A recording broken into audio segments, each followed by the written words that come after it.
Well, you just saw the premiere of CSI Vegas, and now the I-Team is showing us inside the real Las Vegas CSI. As our David Sharns found out, it's not entirely like the television show. David? No, and as I said during our 6 o'clock show, I forgot that we're talking Hollywood here. The I-Team did get exclusive access to both CSI and Metro's forensics lab.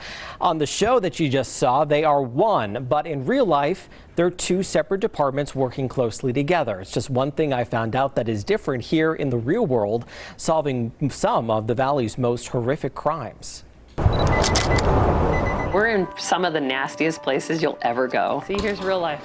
That's how Las Vegas Metro Police's Kristen Grammis describes the real CSI, the one she oversees from a nondescript office park. It is nothing like the show, if that's what you're getting at. There's no special lighting, no high heels. Women can't even wear their hair down. So your hair could fall out at a crime scene and then you're collecting your own hair.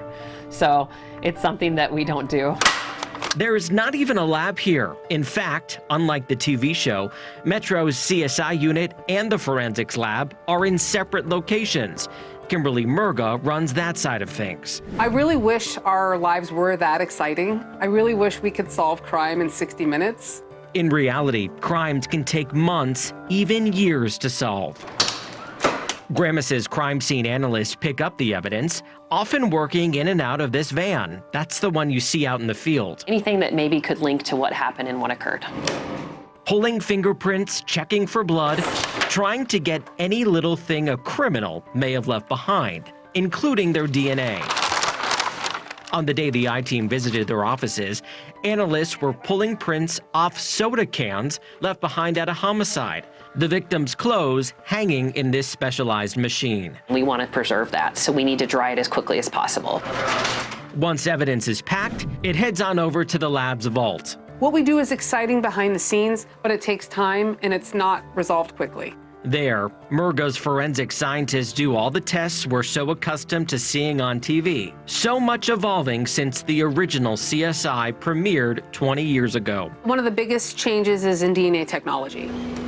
Murga says testing a blood stain the size of a quarter used to take 8 weeks. Now, her team can pull from the size of a pinhead, getting those results in hours. No matter the time frame, the end goal is figuring it out. Seeing not only that those crimes are solved, but that justice is served.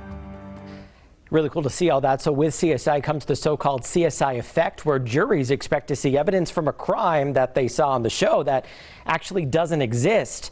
And there's also the abundance of people who want to work on one of these teams you just saw, but you have to have a scientist degree and also have special certifications, Denise. But really cool to see. And I was just sort of blown away by the fact that the women have to put their hair up, because if their hair comes out, you know, obviously strands of hair come out, that could ruin the crime scene. That didn't happen in the show tonight. And you see on the show they're wearing the high heels hair and all that stuff. They can't do that. Yeah, that was an interesting report. Thanks. Thanks, David.